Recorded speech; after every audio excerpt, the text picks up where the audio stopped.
یہ صرف اس کا نام تھا نواب۔ تو کہتا ہے اگلے دن پٹیالہ سے خط آیا کہ اسحاق کا انتقال ہو گیا اور دوسرے بیمار پڑے ہیں اور والدہ صاحبہ بھی قریب الموت ہیں۔ اب یہ مرزا قادیانی کے سسرال سے کہتا ہے اس کو خط آیا کہ مرزا قادیانی کا جو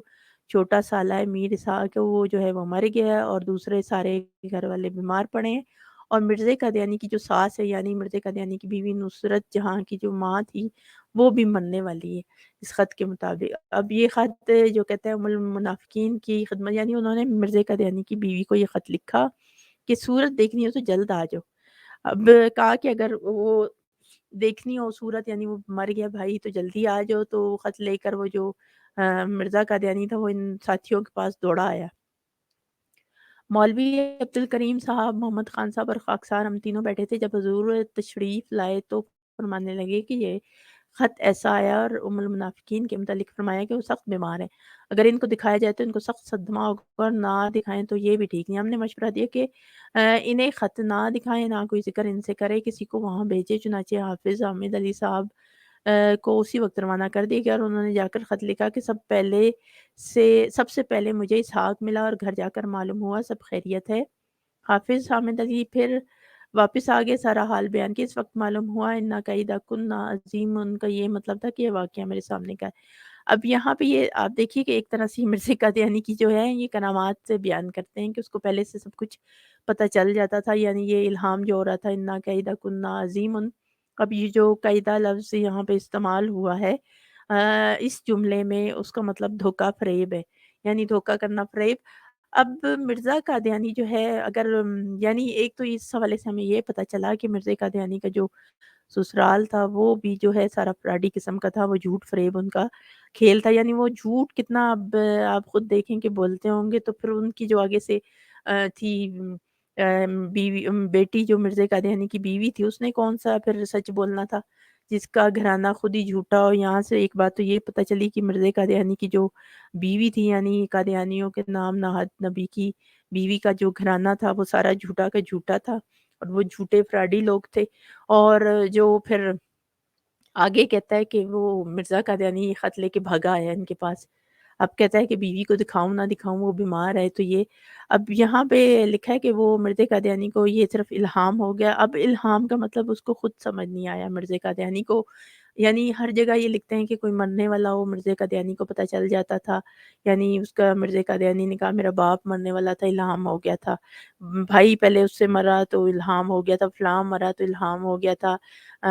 کسی کا کوئی تباہی پھرنے والی تھی گھر میں تب بھی مرزا قادیانی کے بقول اس کے دشمن کے تو اس کو الہام ہو جاتا تھا۔ تو یعنی مرزا قادیانی جو ہے وہ اس کو ہر ایک کے بارے میں، تو یہاں پہ اس کو اپنے سسرال کے یہ اس دھوکے فریب کا خط کے ذریعے علم نہیں ہوا۔ اب وہ دوسروں سے پوچھتا پھر رہا ہے کہ کیا کیا جائے کیا نہیں۔ پھر ملازم جو تھا حافظ حامد علی، یہ مرزا کا خاص ملازم تھا، اس کو بھیجا پٹیالہ، جا کے اس نے خط لکھا کہ اسحاق یعنی وہ جس کے متعلق تھا مر گیا، وہ ملا، پھر باقی سب بھی خیریت سے ہیں، تو خالی انہوں نے ایسی ایک ناٹک کی ہے۔ تو اب یہ کہتے ہیں اس کا یہ مطلب تھا۔ اب یہ ذرا ان کی عقل دیکھیں کہ اگر مرزا قادیانی اتنا ہی کو پہنچا ہوا تھا، اتنی اس کو جو ہے غیب کی خبریں مل جاتی تھی، تو میرے خیال میں اس کے جو فرشتے تھے جو، تو ان کو چاہیے تھا کہ یہ حافظ حامد علی کو اس مشکل میں نہ ڈالتے، بلکہ پہلے ہی مرزا قادیانی کو بتاتے کہ اس خط میں جو ہے فریب کیا گیا ہے، جھوٹ کی ہے سارا کچھ، تو اس لیے کسی کو وہاں بھیجنے کی ضرورت نہیں، وہ اتنا تو بتا دیتے، ایک ہنٹ ہی دیتے۔ لیکن یہ آپ دیکھیں کہ اس کو نہیں پتا چلا۔ مرزا قادیانی کا تو کوئی تعلق بھی نہیں ہے سچائی سے، اور نہ ہی کسی نیک شریف اس سے جو ہے وہ مرزا قادیانی کا کردار تھا۔ لیکن ہم جہاں پہ دیکھتے ہیں کہ اللہ تعالیٰ کے جو انبیاء کرام ہیں، جب بھی ان پہ وحیاں نازل ہوتی تھیں تو ان کو جو ہے اس کا پورا مطلب ہوتا تھا، وہ لوگوں سے نہیں پوچھتے پھرتے تھے کہ یہ اس کا مطلب کیا ہے، تو اس کا مطلب یہاں پہ یہ مرزا قادیانی واحد تھا جس کو جو ہے وہ پتہ ہی نہیں تھا کہ جو اس کے اوپر الہام ہو رہا ہے اس کا کیا مطلب ہے، لوگوں سے پوچھتا پھرتا تھا۔ تو یہ مرزا قادیانی کا جو ہے وہ ایک حوالہ تھا۔ اب 1093 کا حوالہ ہے کہ ظفر احمد صاحب نے بذریعہ تحریر بیان کیا کہ ایک شخص شملے میں رہتا تھا، اس کی بہن احمدی تھی، یعنی یہ شملہ ایک شہر تھا، اور جو بقول ان کے وہ شخص تھا وہ بڑا عیاش تھا، اس کی بہن حاملہ تھی، اور حالات سے وہ سمجھتی تھی کہ اس دفعہ ایام حمل میں بچنے کی نہیں، کیونکہ اسے تکلیف زیادہ تھی، اس نے اپنے بھائی کو مجبور کیا کہ اسے قادیان پہنچا دے، چنانچہ وہ اسے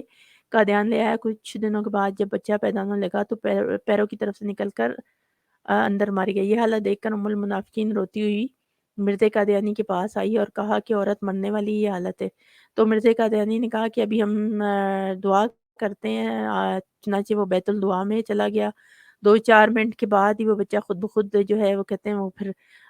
جو ہے وہ صحیح جو ہے وہ مطلب نکل آیا اور مرا ہوا تھا۔ عورت بچ گئی اور اس کا بھائی توبہ کر کے احمدی ہو کر بعد میں صوفی کے نام سے مشہور ہوا۔ اب یہ دیکھ لیجئے،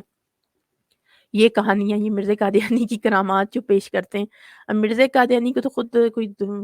50-60 قسم کی بیماریاں تھی، اور اس کی اپنی جو تھی وہ کئی اولادیں آگے مر گئی۔ پھر ایک مرزا قادیانی کا بڑا مرید تھا، شیخ سیٹھ عبد الرحمن مدراسی، اس کے بیچارے نے وہ پورے خطوط جو ہیں اس کے موجود ہیں کہ وہ لکھتا رہا مرزا قادیانی کو کہ میرا بیٹا، میری بیوی بہو مر گئی ہے، پھر بیٹا، پھر پتہ نہیں اس کا سارا گھرانہ اسی طرح تباہ ہو گیا، اور مرزا قادیانی کو وہ پیسے بھیجتا تھا۔ تو مرزا قادیانی پیسے لے لے کے اس سے کہتا رہا کہ میں دعا کر رہا ہوں ٹھیک ہو جائے گا ٹھیک، لیکن اس کا سارا گھر جو ہے وہ ٹھیک نہیں ہوا،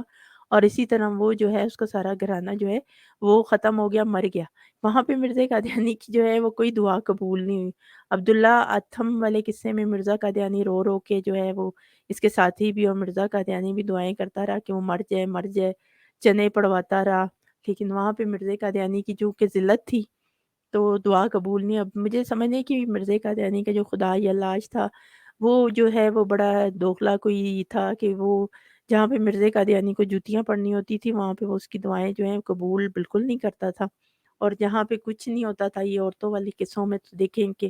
کہتے ہیں کہ وہ منٹوں سیکنڈوں میں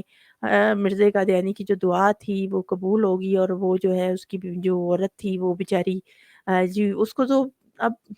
جو اس قسم کے حالات میں کوئی خاتون ہو اس کو چاہیے تھا کہ وہ پہلے اسپتال جاتی یا کسی حکیم کے پاس، وہ قادیان کیا لینے آ گئی۔ وہ مرزا قادیانی کے تو اپنے کئی بچے جو ہیں اسی طرح مر کب گئے، وہ اپنی بیٹی کو اس نے شربت کی جگہ چمیلی کا تیل پلا دیا، اور مرزا قادیانی کے یہ دماغی حالات تھے، اس کی عقل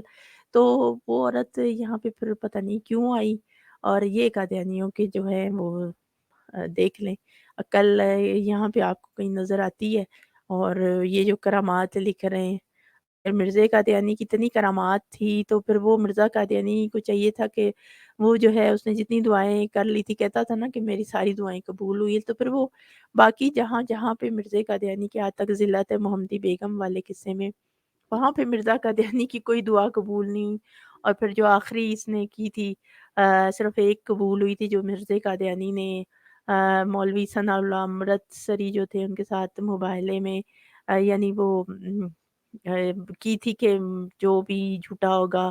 وہ حیض یا طاعون یا اس سے مرے گا، تو مرزا قادیانی تو خود ایک اس کی قبول ہوگی تھی، وہ بھائی حیضے سے مر گیا، اس کے علاوہ تو کوئی اس کی قبول نہیں ہوئی۔ تو بہرحال قادیانیوں کے لیے یہ سوچنے کی بات ہے، اور یہ ہمارے آج کے حوالے تھے، اور ویڈیو کو زیادہ سے زیادہ لائک اور شیئر بھی کیجیے گا، اور اپنی دعاؤں میں یاد رکھیے گا۔ اگلے حوالوں کے ساتھ اگلی ویڈیو میں حاضر ہوں گے، تب تک کے لیے السلام علیکم ورحمۃ اللہ